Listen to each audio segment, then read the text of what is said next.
आपण पाहत आहात बागलाण वृत्तांत, खबरबात महाराष्ट्राची। अन्न पाण्याच्या शोधात फिरणारा बिबट्या खालप येथे विहिरीत पडला। रेस्क्यू करत वनविभागाने यशस्वीरित्या काढला बाहेर। देवळा तालुक्यातील खालप शिवारात अन्न पाण्याच्या शोधात फिरणारा बिबट्या हरिओम नगर येथील कैलास रामचंद्र पवार यांच्या गट नंबर 298 शेतातील विहिरीत पडला होता। देवळा वनविभागाच्या मदतीने 1 ते 1.5 वर्ष वयाचा बिबटा यशस्वीरित्या बाहेर काढण्यात वनविभागाला यश आले आहे। याबाबत वनविभागाकडून मिळालेल्या माहितीनुसार शुक्रवारी रात्रीच्या सुमारास खालप येथील कैलास पवार यांच्या शेतात बिबट्या पडला असल्याचे स्थानिकांच्या लक्षात येताच पवार यांनी वनविभागाशी संपर्क साधला असता वनविभागाचे कर्मचारी तात्काळ घटनास्थळी धाव घेत बिबट्याला यशस्वीरित्या बाहेर काढून पिंजऱ्यात कैद केले आहे।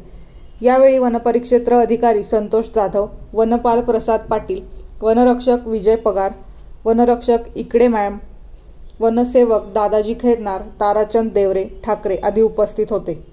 बागलाण वृत्तांतसाठी कार्यकारी संपादक मनोज वैद्य, देवळा।